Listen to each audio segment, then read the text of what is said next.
he kept saying, the time is at hand. The time is at hand. Revelation chapter 1 verse 3, he said, blessed is he that readeth, and they that hear and do the words of this prophecy, for the time is at hand. Right in Revelation 22, he spoke again and everything and said, for the time is at hand. Revelation, he said, I, Jesus, send my angel to testify this things to you in the churches. When I said, I come quickly.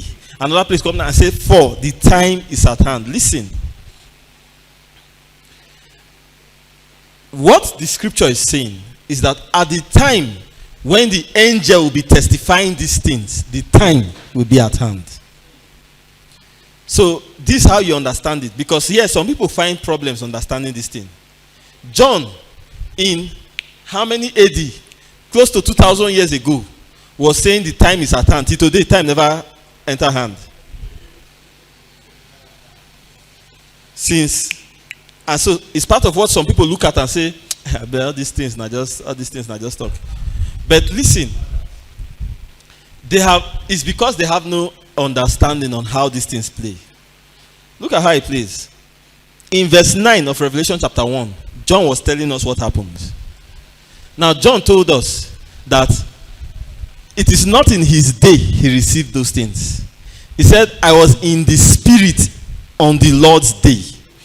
That is, he was taken out of his day and fast forwarded to the day that the Lord will come.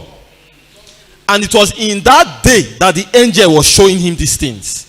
And then when the angel was showing him these things, the very next thing was the coming of the Lord. And so he was saying, for the time is at hand. Not from 2,000 years ago, from that day where he was standing. Now listen, we are the ones standing in that day today. Now that's why we are saying that the time is at hand. For people that are still playing, people that think business, you see, business is what is the main thing. Money, you want to pursue money, it's okay. But listen, the time is at hand. The scripture said that he said, behold, I come quickly. Then he said, watch lest you be found to be sleeping when I come. Then he said, watch and pray lest at any time your heart be overcharged with surfeiting, with drunkenness, with the cares of this life. Now, and that day come upon you unawares. Now, what is the situation? What is our own personal, our own current stance? Is it not, most of the time, it's like the cares of the world is too much. I don't have time to study. I don't have time to read. I don't have time to watch. I'm not, okay, people are not even watching. People are not watching. Okay, say watch. Watch what? No, what are you watching? You see? So people don't even know what to watch. Everybody is on and about. Why? The economy is difficult. We know that the economy is difficult. But we're also telling you, as the economy is difficult, we're also saying that the time is at hand. Position yourself. Deliberately put on strength. Deliberately encourage yourself in the Lord. Listen. Let it not be that when he comes, any one of us will be found wanting. If you don't watch, that day will pass. And then, but may it not be our portion. That's why we are saying this thing. The time is at hand. People are saying, the scripture says, men shall rise up, scoffers. Begin to say, where is the promise of the fathers? All things continue the same since the father slept. I am telling you, all things are not continuing the same.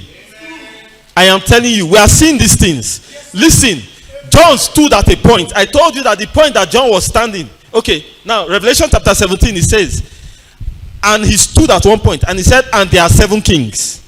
5 are falling. You see, John was standing at a particular point. Now I'm telling you that that point that he was standing was in this day. We will teach it later, maybe by God's grace later. Because we are seeing that the times of the transgressors have come to a full. Listen, man is making man. Man has started making man. Do you not know that that is the last thing that God made? And he made the seas, the fishes, the this. The very last thing he made was man. So when he goes up to the point where man is made, that's the height of everything. Man has come up and made aeroplane, made this, made a light, made this one, and has come up and is now making man. That's the height of Satan's Eden. We have reached the end. But man is making man. People are still doing markets. People are still doing business as though it's business as usual. The time is at hand. John said 5 were falling. 1 is still living. 1 is yet to come. When he comes, he will continue. And now I'm telling you that those 7 kings are fallen. They have gone. Those 7 kings have gone. We will identify them by God's grace, by the scriptures. They have gone. Men are still continuing as though things are not happening. Things are happening. The time is at hand. Listen, give yourself, make time for yourself. There's something that God told Moses to tell the people. He said, you see these laws? He said, consider them strongly. He said, set them before thy eyes. He said, it is thy life. It is thy life. You see, that's why the scripture said, he that loveth his life will lose it. You are running up and down because of business, you will lose that life. I'm telling you, that's Bible. You will lose it. You know why?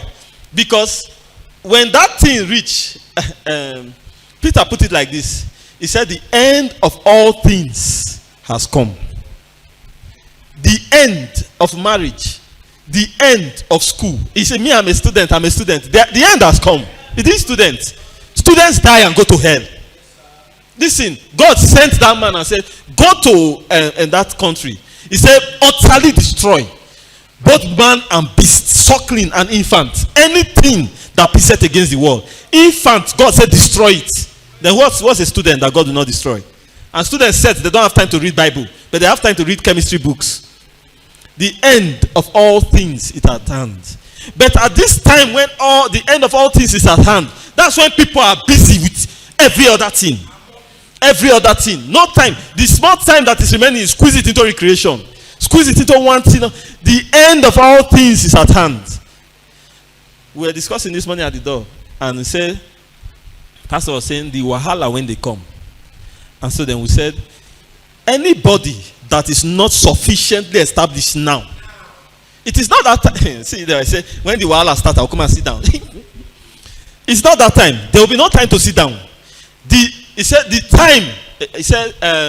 He said when ye shall hear his voice, harden not your hearts.